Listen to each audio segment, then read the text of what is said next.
Uh-huh.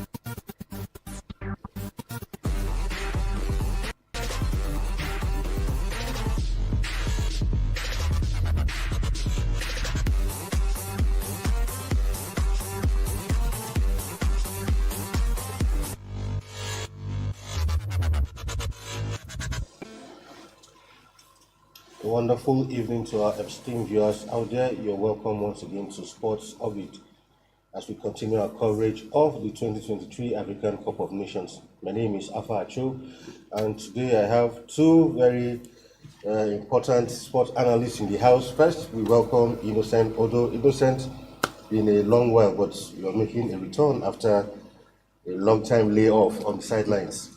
Thank you so much for having me. And Salifu, my regular co-anchor, you're welcome to today's edition of the program. Thank you, Papa. All right, on today's edition of the program, as we usually do, we'll take a review of yesterday's matches before we give you a preview of today's encounters. First of all, we'll begin from some interesting matches that went down last night. First of all, we'll begin with simultaneously it was, but we'll take a look at the Cameroon versus Gambia match. For Innocent, a narrow escape, you might call it, for Cameroon, because at the point it seemed like he wasn't going to be. Gambia put up a good performance, but he had to take something special towards the diamonds of the game for Cameroon to finally put the game to bed and book their place in the last 16, where eventually they will be meeting the Super Eagles of Nigeria on Saturday night. Well, you see, there's one very prominent thing about this edition of the African Cup of Nations. There's this expression that you do no longer have minnows in the African football, because there seems to be this character of all the teams with a desire and a purpose to win games. So they do not respect names. They go to the field and play football. What you see, you may not have in the so-called small teams. You may not have big names. But once they go into the battlefield, they are warriors. You can see that action. You can see the zeal among them. And that is why it's proving so difficult now. The big names will have to wait until the dying minutes, just like Cameroon escaped yesterday. Where they were already having a problem when the chairman of FECAFOOT, former African Footballer of the Year, and the two-time winner of the African Cup of Nations, Samuel Eto'o Fields, was actually castigating the players after they played what I think was not too bad a game against the Tiranga Lions of Senegal, though they suffered a 3-1 loss in that game. Eto'o was not happy with that team, and he castigated them a lot.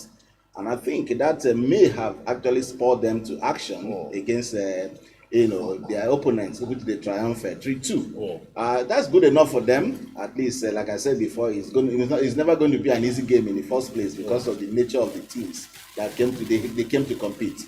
They didn't come to look at the skyscrapers in Abidjan or Boaké, in Cote d'Ivoire. They also came to represent their nation. And the teams have actually shown that they are the embodiment of the pride of their countries. And they have shown that on the battlefield. There are one or two cases where we might say that there are upsets. Of course, you will expect them in football, but that's the nature of the game. The other leg of your question, or the leg of the issue that you raised, the indomitable Lions of Cameroon will now face our own Super Eagles on Saturday at the popular Felix Boade Stadium in Abidjan. Now, history is, like it's repeating itself here, because I remember in 1984, just like a piece I read today on the sports segment of the newspaper, the Nation newspaper today, where the editor actually captured the entire history of Nigeria and Cameroon and encounters both at the Nations Cup and at the World Cup. And I think anytime you see these two teams meet, it's not just two teams playing football. There's a national pride involved. You can see that the Cameroonians have actually escaped. Now you're going to see a different ball game. It's going to be tighter. It's going to be more physical. You know how the Cameroonians play. They are very physical. So I think they are going to pose some real threat to the Super Eagles. But I think in terms of one-on-one one-on-one rating, the Super Eagles may have some more prestigious players than the Cameroonian team. But the prestige of players doesn't play football now. They just have to go there and sweat it out. I think Nigeria may have a slight advantage over Cameroon, but we are not. The Super Eagles should not let anything. They shouldn't underrate the Cameroonians. That's what I want to say. So that what happened, because Cameroon, of course, they have a strong history against Nigeria in the African Cup of Nations. Remember the 3 times they won the cup. In 1984, the first time they defeated Nigeria in this same stadium they are going to play on Saturday. 3-1. I remember the last goal was a cannon sent by the former Cameroonian captain Manga Ogwene. So that tells you that the Cameroonian team they have a history. In 1988, though Nigeria was robbed in that game, when we watched our own Henry Moses goal was cancelled, by that referee who robbed us in that match. Then, of course, in 2000, perhaps even the most painful one, in our own Lagos, the Cameroonians came here and snatched the cup from us.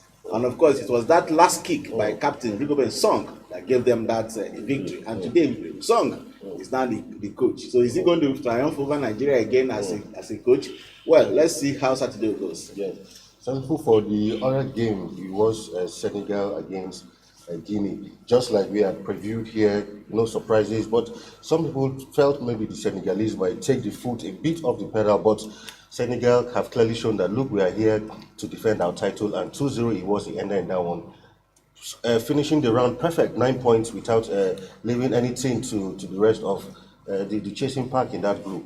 Yeah, you are very correct. And so far, they are the only team that have achieved that record, the 100% record. No any team so far have the 100, no any team has that 100% record, and obviously no team is going to have that 100% record. Even the remaining 4 teams that are yet to play now can't even achieve that 100% record. Cameroon has really, Senegal has really proved that they are the champions and they are ready to defend their title. Like you said yesterday, we are hoping that Papa Sisse will give opportunities for the finishing players who have not been having the opportunity to play. But he still come with the full strength of the squad and against the Guinea side, and obviously they prove that they are the champion. But what is I'm looking at is that I hope Senegal may not be doing it at the detriment of their own of their self. Because when you have, because I hope that yesterday should be an opportunity to have rested some players, but he thought other way and decided to go with all the big boys to still play that game yesterday. And I hope this will not have a devastating effect on the players. Couldn't it be that the coach is trying to, maintain that team cohesion, team spirit? Sometimes when there is that synergy in a team, some coaches wouldn't want to disrupt the rhythm and feel, since these boys are doing, why not continue like that? So because as it progresses, you need more of that cohesion and rhythm in the team. Maybe that could be thinking of the coach. Yes, it's good to maintain the rhythm and to progress and to maintain your winning mentalities. And at the same time, when you are a player, okay, for instance, if they have, obviously, if you have to play into the final, you have a chance of playing 7 matches in this tournament. Yeah. And if a particular player is going to play 7 matches within a month, you may know what you have to take on the players. But however, since they feel, let's see how it's going to be. Obviously, that's just any the way it is now.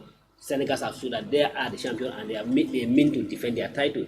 But what we have seen so far in the round of 16, to me, is just is a marathon race and it's just a starting point. What the real action will start from Saturday when we get to the second round. Well, like the second round, there's always not a second chance. There's no second chance for you. Once we are out, and you have to put all you have at your disposal to get to the next round of the competition. So, what we have seen so far in the first round, fantastic game so far, and like Innocent say, he clearly showed that the world of football, there's no longer big boys. Everybody's closing gap. Everybody's closing gap. We are not expecting to see that. Okay, the time we've seen a bigger boys or a bigger coming to white watch the minor teams are far over. Like we said yesterday, football is now a global village. The world is now a global village. Unlike in the past, when we have a complete set of the players from your domestic scene. All these players, everybody, even the minor countries, all of them have access to the same facility. Both of you are playing outside, and both of you are coming back home to play at the center. So there's no much gap of the advantage you have any other minor country they have shown so far. Yes, like the Gambia game. Thank God for the Cameroon. I was so happy for them that they escaped in as much as they have setting that up that against Nigeria now. if Cameroon had gone out this, it would have been a biggest offset. Now we are thinking of either Cote d'Ivoire will make it or not make it, and having another Cameroon going out of the competition. The beauty of the game, like when you still have the big boy, the big name still remain in the competition, it adds values and it adds excitement to the game. So, but Gambians, I give kudos to the Gambians. They tried, and to me, it's like they don't have the luck was not on their side yesterday. Unlike the Mauritanian that have the luck on their side and be able to knock out the Algeria yesterday. Of course, we go to the other group game. Saw Angola defeat Burkina Faso. Well, for some people, a lot of persons might have felt Burkina Faso could have carried the day, but 2-0 it was. Will you consider this an upset? Angola beating Burkina Faso, they're not really an upset, because if you watch that Angolan team, they are strong, they have intensity when they play, and they're also very dedicated trying to defend when they score. You understand? So it's not completely a surprise that they are triumph over the Burkinabe. Burkina Faso have not really made a very good impression for me in this tournament. Unlike what when they played the last time, I think in 2013. Yeah, in 2013 when they played up to the final, and it took only Sunday Mba's goal in the first half to be able to run them down and then deliver the cup to the Super Eagles. I think from that edition of the Nations Cup till now, they've been struggling, although they have been making some appearances, but they've never been able to reenact that performance they had in 2013. So I think it's a lesson for all of them. Any one of them that has been kicked out should go back to the drawing board and rediscover themselves and reorganize their team for the next tournament. And the good thing about that match is that yes, Angola may have upper hand and given them opportunity topping the group with 6 points.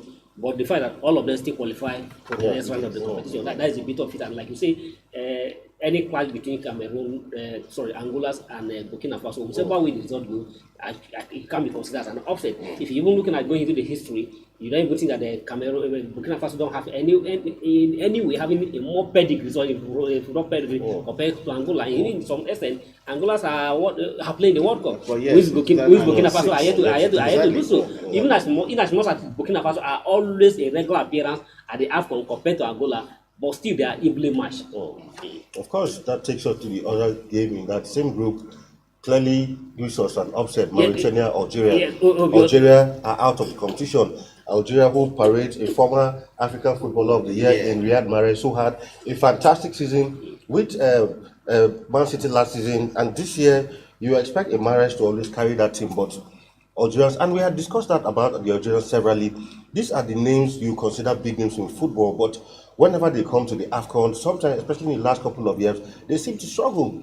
It's not so Mahrez, even except the exception of some few African players. Sometimes even some of the African big names you see when we think that when you come to African Cup, hoping them to be the rallying point, to be the focus point. They don't come to the party and show that. An example of except the only player I can say have demonstrated that well is Sadio Mane, who on a different occasion have showed us yes, he's a leader of the team and always demonstrated that. Salah has failed on several occasions to deliver that, and we can also see currently in our own national team, the focal if you have to mention who is the focal point of Nigeria to be Victor Osimhen, if African Footballer of the Year, but so far he has not lived up to that name as the best player from the continent of Africa at the moment. After 3 games, he only have one goal to his name. To me, that doesn't sing well of his caliber, of his pedigree as the best Africa player by CAF rating. And just like you say, obviously it was a big upset against Algeria yesterday. And if you are looking at this team, if there's any other team you expect, to excel in this AFCON, it should be the Algeria team. Why did I say so? This is a team that won Africa Cup of Nations 5 years ago in Egypt. It is the same technical crew, it's the same crew, it's the same thing. So there's supposed to be an understanding where they will be able to click well, not to strongly have to play and to understand themselves. But they have stayed for 5 years, and they shouldn't have any difficulty to understand each other. I think the matter you raised there is very vital because they shouldn't have a difficulty playing together. But I think there's something they lack. They lack the spirit. And that is what I'm seeing in this Algerian team. I remember that they always have that kind of problem of losing momentum anytime they win Nations Cup. Remember when they won in 1990? They have the likes of Captain Rabamaja when they hosted Rabamaja, Musa Said, Janet Maneid, great players of that time. So they came to 1992 in Senegal to defend the trophy in Senegal, and they were being trounced by everybody. I remember Ivorians, the Ivorian national team, the Elephants of that year that won it in 1992, trashed them 3-0 in the group stages, and they were all beaten by at the group stage. So they sometimes when you see them win Nations Cup like that, they coming back in subsequent years. The Algerian team will always struggle. I don't know why they have that kind of trajectory. Even 2 years ago in Cameroon, yes, they just exited the first round. Now in the first round they are gone. But like I said, you see this that Mauritanian team, very young, vibrant, and they have very great, skillful players. I watched them against Angola, and the Angolans were just lucky to escape with that. Just hold the thought. We'll go on a quick break, and when we come back, Sport Up continues. Don't go nowhere.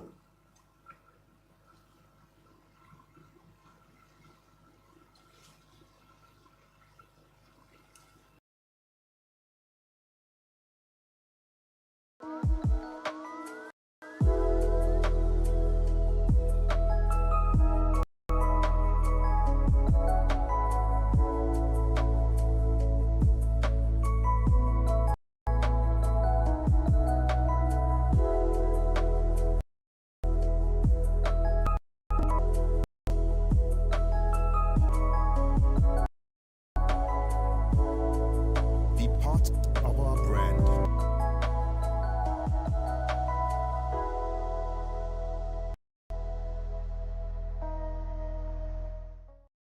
Be part of our brand.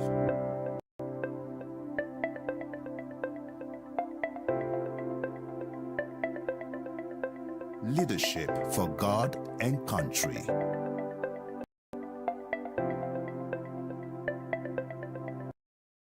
From that break is still Sports Orbit. So now we'll go proper into preview of today's games. Of course, the group stage matches will be done and dusted with today. First up will be between Mali versus Namibia. At the same time, South Africa will be taking on Tunisia in that crucial encounters. Innocent, looking at Mali versus Namibia.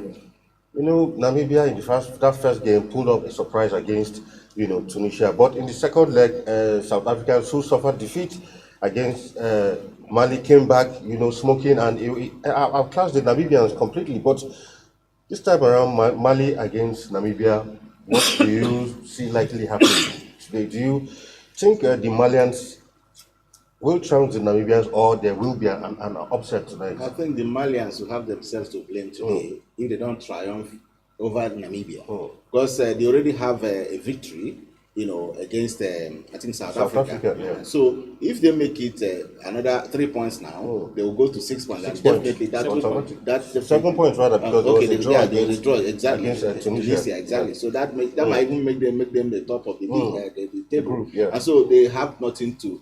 They have themselves to blame today if they don't defeat Namibia. And Namibia is already down, by the way, because of that funny pumping by South Africa. I think it dampened their spirit. Yeah. But the Nations Cup, like I said, is a tournament of high spirit. Maybe they can employ that high spirit. We know them as they call them. I think they call them. Is it the brave warriors? That's their name. Yes. Great. So they should go to the field and do like warriors. Do what warriors do. They can actually go there and defeat the Malians. But Mali, of course, is a traditional force in African football, and I think they have produced some of the best players also in Africa in recent times, and they have a tradition, a history behind them. So history speaks for Mali. If you ask me, I'll give it to Mali. But without taking anything away from the Namibians, they also have a fighting spirit that can be reenacted to ensure that they get the result that they desire in this match. So through the other match, South Africa, Tunisia, for the South Africans in so many tournaments, sometimes the South Africans can be really, come out smoking. Sometimes it's a team that you really find very hard to really predict in most times, coming up against a Tunisian side that hasn't really also impressed. But you see, this North African side, Tunisia, are also one of the sides from North Africa you consider one of the, heavyweights when it comes to African football. But they too, just like, their other North African counterparts, sometimes yes, sometimes flatter to deceive. But don't forget that this same Tunisian side, even though they didn't play too well, eventually knocked Nigeria out, last time around.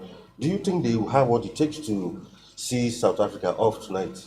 Yeah, there's no anything about doubting that they have what to stake. Oh. They have what they have the instrument. They have the instrument. They have the instrument. But the question is that will they be able to use what they have to achieve what they want? That is the only that is the question. So obviously, you can't doubt either Tunisia have a team to play South Africa or South Africa has a team. Both sides are, to me, they are equally made. They have all the things to win the match. But one interesting thing about this group is that, like in Innocent concerning Mali, Namibia. Namibian, if you look at, sorry for diversify, listen, if you look at Namibia, obviously it appears they are down, but somebody who is already down fear no food. So if you are already down, sometimes it's very even difficult to find someone who is completely down, because at that time, he know that it's now a survivors, it's now a battle for survivors. And if I'm already down, I don't have anything to play. If I don't fight, that means I'm going down. So if that you throw anything at your disposal, you go for it. And if you look at this group, Mali is leading the group with 4 points. Tunisia has 3 points. Namibia has 3 points. Mali has +1. South Africa has plus 3 goals. While Namibia has -3 goals. All 3 points. Tunisia has lost 1 point in this competition. So, and the beauty is that all these 4 teams still have their own destiny in their own hands. It's not about question saying if. So it's about you. Let me fight for it and get what I want. If you fight for it, you get what you want. So Namibia is going to come out smoking to ensure that they get what they want to progress. A draw will be good for them. If they can get a draw against Mali, obviously they will qualify, and Mali also qualify. Okay, coming to Tunisia, South Africa, Tunisia must win. It's a must win for Tunisia. A draw will favor South Africa, but it's a must win for Tunisia. And if Tunisia fail to win, obviously they are going to go out. And if you look at just like trust the North African, they are very tricky. Sometimes if you are playing against the North African, you have to be very, very careful. They can come out against you in a different style. They are just like Italian. Their style, their style is just like they eat Italian in European competition. But they always use, apart from the physical have the game, they use every other trick to get you frustrated and to allow you to commit foul that you are not going to count against you. So Tunisia, South Africa has to be very careful. And just like South Africa, sometimes South Africa is just like a team that sometimes, just like I just described them like Arsenal, that sometimes raise your hope. They raise your hope high and then instantly they will dap your hope down completely. Don't surprise that, okay, they come out smoking, beating the Arabia. They 4-0, South Africa, even the whole of South Africa, before you even know that, even on the super sport, the analysis on the super sport South Africa, it's like, South Africa bounce back. You'll be surprised that tonight now, they'll be just sleeping on the pitch and the South Africa, Tunisia will just carry them to the show. So, but plus or minus, what is at stake, that the fact that all of them have on a chance of qualify, make this very tricky and very interesting for everybody to watch out for. Of course, the other matchups also will see Tanzania, who will be taking on DR Congo. DR Congo put up a great performance against Morocco, who have been considered as one of the tournament favorites. I think that performance by DR Congo actually brought Morocco back to earth, because going to this competition, their performance at the World Cup looks like they seem to getting carried away. But this performance showed them that, look, this is AFCON. We don't give anybody respect here, and it took. In fact, they were just lucky to come up with a draw in that one. My dear, you see, one of the teams that you fear in this tournament is the DR Congo team. Exactly. Because of the kind of game they play. They are never tired. Yes. The way they start is the way they finish. They start the game, that's the way they finish the game. And you have in the center, they are so, there's this compact. They are so compact in the center that the Moroccans didn't find it funny at all. Yeah. Moving the ball around the way they normally do, it was difficult.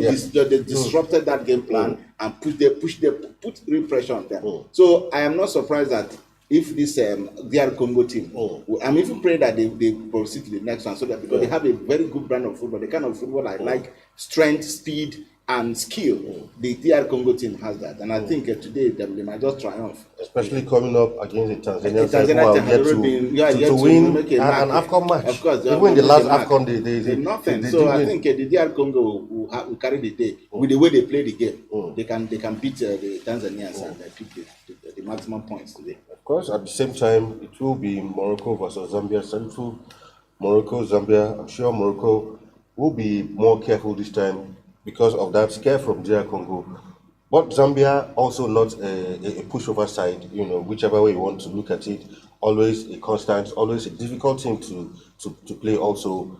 What do you see happening in this encounter? Do you think the Moroccans will have an easy one against the Zambians? But if you look at this, the analysis of if you look at the analysis of that group, the Zambians has four. Sorry, the Morocco has 4 points. DR Congo has 2 points. Gambia also has 2 points. Tanzania have 1 point. 1 point. So, and by every cross or minus, whatever the outcome of this match, either lose or by anything, Morocco is already qualified. Based on whatever by any other Morocco is already qualified. But however, as a team, before now, if a Moroccan, you don't even, in as much as they are not a pushover in African football, but if you are coming to the tournament, nobody will always take as Morocco as a top favorite for this tournament. Okay. But for the first time, they are the first step, they are the top favorite for anybody's list. If you ask anybody who is likely to win that one, you don't say Morocco. But for the fact that they are the first African team to surprisingly get to the World Cup semi-final against all expectations. And now, just like you say, the game against DR Congo has given them a reality check that this is Africa, and Africa is a different style of game. Whatever you can play in the way you went to the World Cup, but this is Africa, we know ourselves. We know ourselves well, so we understand how to attack each other. And whatever expectation, whatever hope Morocco have before this tournament have changed, and they need to show. But for the fact that they need to readjust themselves and prove that we are still a favorite, they need to win this match against the Tanzanian side. Because Tanzania say yes, against Zambia. Against Zambia. They will need to win this match against Zambia. But Zambia also need a result. And the fact that Zambia also needs a result make this game very tricky one and a very interesting contest for anybody to look at, to watch out for. But if you're asking me to put my money or to ask where do my money be safe, I will easily say okay, I'll go to Morocco, not disrespecting the Zambian. But however, the 90 minutes will obviously prove who is the better side in this tournament. So if I might ask you to predict before I leave the studio, Mali, Namibia, where do you see it swinging? I think I give it to the Malians. I give it to the Malians. Morocco, well, I also want to wish that they pick it because we need something like a prestigious team. Yes, exactly. Having done Africa proud last World Cup by beating big names and getting to the semi-final. I think to be surprised to see them strong in African. Yeah. So we need to have a team like that. It's good for African football to have such a representation. Also, we share the same sentiment with Igbo Sets. All right. So this match comes up, of course, beginning 6 p.m. Then the second. But if you can explain it before we go, the Nigerian match versus Cameroon. Anytime a pair in Nigerian versus Cameroon come up, Nigerians always have it here that Cameroons are always top notch, or they are always having upper hand against Nigeria. If you go to history, but the head-to-head, it shows that Nigeria has the upper hand. Yeah, that's what I'm trying to show. These two teams have played 25 times. In the 25 times, Nigeria has beaten 12 times, draw it. Cameroon always beat Nigeria 5 times. But the 5 times they have beat Nigeria are the most painful one. 3 times in the final and 1 time in the semi-final of the Africa Cup of Nations. So that is why Nigeria always feel that Cameroon. Cameroons are not too super. And if you look at in the last 2 decades, from 2000 in the year 2000 between now, this team has also met 8 times. And in these 8 times, Nigeria has won 4 times, draw 2. Cameroon always win 2. And in the competitive game, in the AFCON particularly, at the 2004 in Tunisia, we command Cameroon in the quarter-final of the competition, courtesy of JJ and John Otaka go. Okay, and then at the last AFCON, the 2019 AFCON game, the same in the round of 16 of the competition, we also removed Cameroon from the competition. 3-2 ended. And on the road to the last World Cup, 2018 World Cup, we beat Cameroon at their own back home 4-0. Started 4-0 when they are on their home and draw. So if you look at this statistic, Cameroon are not just one big name that Nigeria should be scared. I'm not trying to say that Nigeria should just cap their arms. Cameroon are just nothing. Nigeria is a team that we can easily go past. And if you look at the Cameroon, the current squad, they don't have a coach. We too don't have a coach. And the Robinson he has proved that it's not even a fantastic coach. Yes, he was a fantastic defender, but he was not a good coach so far. So we shouldn't entertain anything. But sometimes football can change. But obviously, going by the statistics and any other thing, we have a better chance in this game compared to Cameroon. They are the one afraid of Nigeria, not even Cameroon. Nigeria was afraid of Cameroon. All right, that's our package on today's episode of Sports Orbit Extra. We'll be back again with another exciting edition. Innocent, thank you for being in studio. Hope to see you more often this time around. Obviously, we need somebody like him to be often. Thanks again. Salifu, my regular co-anchor, thank you for being on today's episode. Until we come your way again, do have a wonderful time out there. My name is Afa Acho, and it's bye for now.